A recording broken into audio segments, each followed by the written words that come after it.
आज का दिन मध्य प्रदेश विधानसभा चुनाव के लिहाज से सबसे बड़ा दिन है, क्योंकि अब से कुछ ही देर पहले चुनाव की तारीखों का ऐलान किया गया। उसके बाद जो है वी.डी. शर्मा ने आज साफ तौर पर संकेत दे दिए थे कि आज जो है अब से कुछ ही देर बाद सूची जो है वो मध्य प्रदेश की आ सकती है। और आज ही देखिए अब जो बीजेपी की चौथी सूची है जिसमें 57 नामों को शामिल किया गया है, वो सूची आ चुकी है। लेकिन सबसे खास बात यह है कि इस सूची में सभी सिटिंग एमएलएस के जो है वो टिकट दिए गए हैं। चाहे हम नरोत्तम मिश्रा की बात करें, मुख्यमंत्री शिवराज सिंह चौहान की बात करें, विश्वास सारंग हो, कृष्णा गौर हो, रामेश्वर शर्मा हो, सभी सिटिंग एमएलए को यहाँ पर टिकट दिए गए हैं। और ज्यादातर जो शिवराज कैबिनेट के मंत्री हैं, सभी के टिकट यहाँ पर पक्के हो गए हैं। चाहे हम सिंधिया गुट की बात करें या फिर मौजूदा जितने भी मंत्री हैं। देखिए साफ तौर पर यहाँ पर विजेंद्र प्रताप सिंह की बात करें, अगर हम तुलसी सिलावट की बात करें, मुख्यमंत्री शिवराज सिंह चौहान बुधनी से टिकट लड़ने जा रहे हैं, क्योंकि इतने लंबे समय से संशय बना हुआ था कि मुख्यमंत्री शिवराज सिंह चौहान को आने वाले विधानसभा चुनावों में टिकट मिलेगा या नहीं मिलेगा। लेकिन साफ तौर पर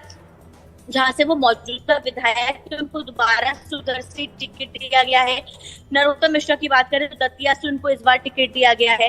तुलसीराम सिलावट जो कि जल संसाधन मंत्री, उनको भी टिकट दे दिया गया है। विश्वास सारंग को भोपाल नरेला से टिकट दे दिया गया है। कृष्णा गौर, रामेश्वर शर्मा दोनों ही भोपाल के हुजूर और खासतौर पर अगर हम बात करें गोविंदपुरा क्षेत्र, दोनों ही महत्वपूर्ण क्षेत्र है राजधानी के लिए, यहाँ से भी टिकट दे दिया गया है। विष्णु खत्री जो की बैरसिया विधानसभा से आते हैं, उनको वहां पे टिकट दे दिया गया है। तो देखिए सभी मंत्रियों को लगभग अगर हम बात करें, राजवर्धन सिंह दत्तीगांव, प्रेम सिंह पटेल, रामकिशोर कांवरे, हम ये खास जो सरसरी नजर हमने डाली उसमें साफ तौर पर देखने को मिला है कि सभी जितने भी मंत्री हैं, जो कि कयास लगाए जा रहे थे कि कई मंत्रियों के नामों को काटा जाने वाला है, कई मंत्रियों को नाम जो है वो एलिमिनेट कर दिए जाएंगे आने वाली विधानसभा सूची में, जो लिस्ट है उसमें सूची में। लेकिन सभी लगभग जो मंत्री हैं उन सभी को टिकट दे दिए गए। मीना सिंह तक का नाम शामिल इसमें किया गया है।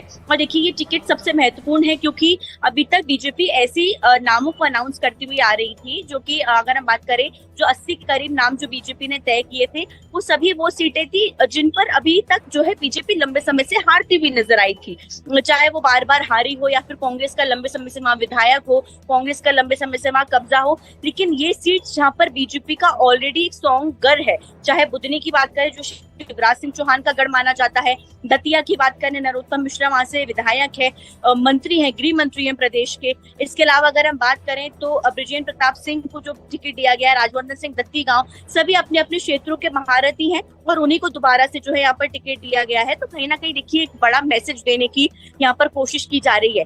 पिछली दो सूचियों ने जिस तरीके का, जो पहली जो दो सूची थी उन्होंने जिस तरीके का झटका दिया कि अब तो किसी के भी टिकट कट सकते हैं, किन्हीं भी नामों पर दांव लगाया जा सकता है, लेकिन अब जो है ये जो लिस्ट आई है इसने कहीं ना कहीं देखिए उन नामों को राहत दे दी है जो कि मंत्री खासतौर पर बड़ी फिक्र में थे कि हमें टिकट मिलेगा या नहीं मिलेगा, क्योंकि जिस तरीके से टिकट लगातार काटे जा रहे थे उससे कहीं ना कहीं एक संशय की स्थिति हो गई थी कि जो सिटिंग एमएलएज हैं, जो सिटिंग मंत्री हैं, उनका क्या होगा। लेकिन अब इससे पूरी हम कह सकते हैं चीजें साफ हो चुकी है। लेकिन एक खास बात इसमें यह भी है कि जो दक्षिण पश्चिम विधानसभा है राजधानी भोपाल की, जो कि लंबे समय से हमने देखा है कि वो कांग्रेस के पास भी रही है, उसका टिकट अभी तक यहाँ पर अनाउंस नहीं किया गया है।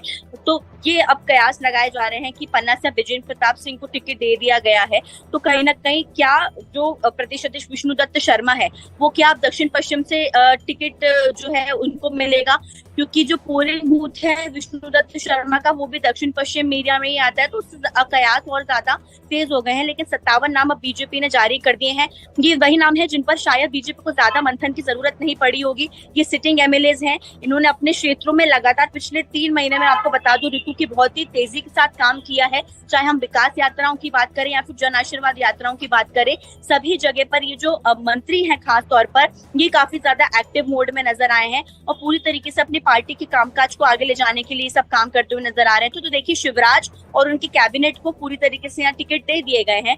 अब ये जो 57 नाम है ये तो हालांकि सिटिंग एमएलएस के हैं, लेकिन कहीं ना कहीं जिन मंत्रियों की दिलों की धड़कनें तेज थी कि उनको टिकट नहीं मिल पाएंगे, इस सूची के बाद कहीं ना कहीं जाहिर सी बात है एक हम कह सकते हैं शांति भरी सांस जो है वो सभी मंत्री ले रहे होंगे। लेकिन ये सूची बेहद ही महत्वपूर्ण मानी जा रही है, क्योंकि कई दिग्गजों के चेहरे का आगे का भविष्य इस सूची ने जो है वो तय किया है। जी।